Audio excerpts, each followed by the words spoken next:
ప్రతిరోజు పవిత్రమైన తిరుమల లడ్డు వ్యవహారం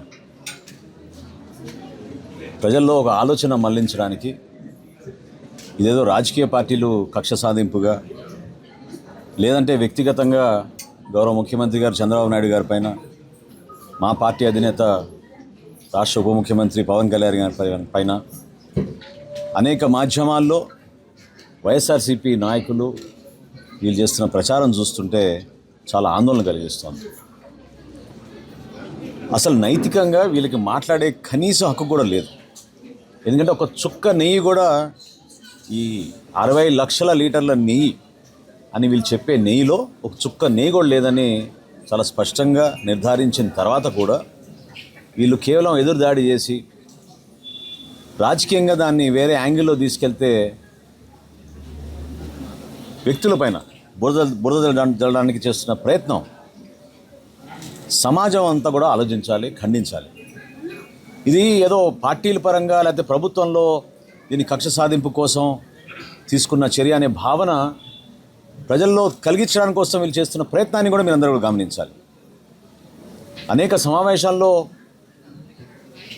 పవన్ కళ్యాణ్ గారి ఆలోచనలు ఏ విధంగా హిందూ ధర్మాన్ని మనం కాపాడాలి, హిందూ ధర్మాన్ని కాపాడాలంటే ఇతర మతాలని కించపరచడమనో లేకపోతే వాళ్ళ ఆలోచనలకి గాయాలుపరచాలనో కాదు. కనీసం భక్తుడనే ఆలోచనతో ప్రతి వ్యక్తి ఇది మన బాధ్యత, ఇంత పొరపాటు జరిగింది, దీన్ని ఏ విధంగా ఒక ప్రక్షాళన జరిగి రాబోయే రోజుల్లో ఇటువంటి పొరపాట్లు ఇంకొకసారి జరగకుండా ఒక్క తిరుమలలో జరిగిన ఈ అంశం పైన ఈరోజు లోతుగా ఎందుకు అందరు చర్చించాల్సిన అవకాశం ఆలోచన రావాలనే దానిపై నేను ప్రయత్నం చేస్తున్నాను. నిన్న కరుణాకర్ రెడ్డి గారు నాని గారు మాట్లాడుతూ అంటే 4 రోజుల క్రితం మా పార్టీ సమావేశంలో పవన్ కళ్యాణ్ గారు ప్రశ్నించారు, అయోధ్యకి పంపించిన లడ్డూళ్ళు కూడా ఈ విధంగా మీరు పంపించారనే ఒక బాధ భక్తుల్లో ఏ విధంగా నాటుకుపోతుందో తెలుసుకోవాలనే ఆలోచనతో ఆయన వివరించినప్పుడు నిన్న వీళ్ళు చెప్తారు అయోధ్యకు పంపించిన 1,00,000 లడ్డులు వేరే నెయ్యితో తయారు చేశామని. అంటే అది నిజమే అయితే మరొక్కసారి మీరు ఏ విధంగా మీరు చేసిన తప్పుని, మీరు ఉపయోగించిన పదార్థాలని, మీరు ఏ విధంగా ప్రజల్ని మోసం చేసి పరిపాలించారో ఈ 5 సంవత్సరాలు గుర్తు తెచ్చుకోవాలి. కొంతమంది వ్యక్తుల పేరు ప్రస్తావించారు, అది నేను ప్రస్తావించాను. కానీ మాకు వచ్చిన సమాచారం మేరకు 2 డైరీలు హైదరాబాద్లో ఉన్న వీకే డైరీ ఎసెన్షియల్స్ 1005 కిలోలు, అదేవిధంగా పరాగ్ మిల్క్ ఫుడ్స్ అనే పల్మనేరులో ఉన్న ఒక సంస్థ వాళ్ళ దగ్గర నుంచి 1005 కిలోలు అంటే 2010 కిలోల నెయ్యి ప్రత్యేకంగా అయోధ్య లడ్డుల కోసం తెప్పించి తయారు చేయించి పంపించామని వీళ్ళు ఈ రోజున అసలు నిస్సిగ్గుగా మాట్లాడడం అనేది చాలా బాధ కలిగిస్తుంది. ఏ విధంగా మీరు కేవలం అయోధ్య పంపించిన లడ్లు వరకు ప్రత్యేకంగా వేరే నెయ్యి వాడారు అంటే మీకు దీని వెనక తెలుసా? మీకు మనం వాడుతున్న నెయ్యి అసలు నెయ్యే కాదని మీకు అప్పటికే తెలుసా? రామ్ జన్మభూమి ట్రస్ట్ నుంచి మాకు 1,00,000 మినీ లడ్డూలు పంపించమని వాళ్ళు ఉత్తరం రాసినప్పుడు టీటీడీ బోర్డు నుంచి వాళ్ళు దీనిపైన అంగీకరించి సరఫరా చేద్దామని నిర్ణయించుకున్నప్పుడు అక్కడే కదా పవిత్రమైన తిరుమలలోనే కదా లడ్డూలు చేసేది. అంతేగాని మేము సపరేట్గా పంచదార పంపిస్తాం, మేము శనగపప్పు సపరేట్ పంపిస్తాం అంటే లడ్డూలు మీకు తయారు చేసి ఇస్తారా చెప్పండి. నేను ఈ సందర్భంగా కోరుతున్నా, అంటే ఇది ఒక అంశం పైన నేను ప్రత్యేకంగా మాట్లాడడం దీని వెనక ఏంటంటే దయచేసి హిందూ ధర్మాన్ని కాపాడడం కోసం అనేక మంది రాత్రింపగలు పాపం కృషి చేస్తూ ఉంటారు. ఎంతోమంది మఠాధిపతులు, పీఠాధిపతులు అనేక దూరమైన ప్రాంతాల్లో కూడా పర్యటించి వేల సంవత్సరాల నుంచి వాళ్ళు పడిన కృషిని ఈరోజు మనం మర్చిపోకూడదు. దయచేసి ఇప్పుడైనా సరే ఈ పెద్దలందరూ కూడా ఒక వేదికగా ఏర్పాటు చేసి పార్టీలకు అతీతంగా, ఇది పార్టీలతో సంబంధించిన అంశమే కాదు, ఇది పరిపాలనలో గౌరవ ముఖ్యమంత్రి గారికి ఒక రిపోర్ట్ అందిన మేరకు చాలామంది భక్తులు గతంలో ఆవేదన వ్యక్తపరుస్తున్నప్పుడు తిరుమల పర్యటించినప్పుడు పవన్ కళ్యాణ్ గారి దృష్టికి కూడా చాలామంది పెద్దలు వచ్చి చెప్పడం జరిగింది.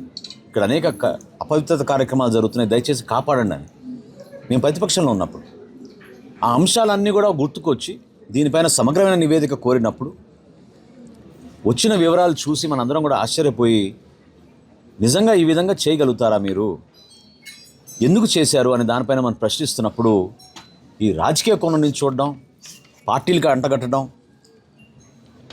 పార్టీ అధినేతలకి అంటగట్టడం, ఇదేదో వ్యక్తిగతంగా ఒకరిపైన ఒకరు దాడులు చేసుకుంటాం అనే విషయం తీసుకెళ్ళడానికి చేస్తున్న ప్రయత్నాన్ని మనందరం కూడా ఖండించాలి. నేను మనస్ఫూర్తిగా కోరుకుంటున్నా పెద్దలందరినీ కూడా, సమాజంలో ఉన్న పెద్దలందరూ కూడా ఖచ్చితంగా దీనిపైన ఒక రౌండ్ టేబుల్ సమావేశం ఏర్పాటు చేయండి, ఒక వేదిక ఏర్పాటు చేయండి, వాస్తవాలు తెలుసుకోండి, ప్రభుత్వం మీకు అందించిన ఈ సమాచారాన్ని మీ ముందు పెట్టుకోండి, ధర్మాన్ని కాపాడండి, భక్తుల మనోభావాలు కాపాడండి. ఇటువంటి పొరపాటు ఇంకెప్పుడు కూడా ఇట్లా జరగకుండా, ఎందుకంటే ఒక తిరుమల ఆలయంలోనే కాదు, పవిత్రమైన తిరుమలలో వెంకటేశ్వర స్వామి ఆరాధ్య దైవంగా ఉన్న ఆలయంలోనే కాకుండా ఇతర ఆలయాల్లో కూడా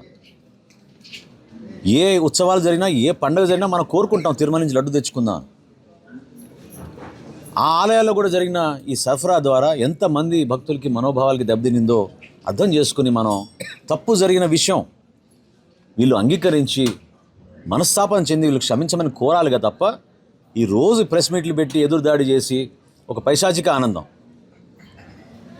మేమేదో ఒక పండుగ వాతావరణంలో చేసుకుంటున్నట్టు కార్యక్రమం చేసుకుంటున్నారు. ఈరోజు చాలా స్పష్టంగా మొన్న సిబిఐ ఏదైతే నివేదిక అందించిందో 60 లక్షల లీటర్ల నెయ్యిలో అసలు నెయ్యే లేదని ఇచ్చింది, ఒక చుక్క నెయ్యి లేదని ఇచ్చింది.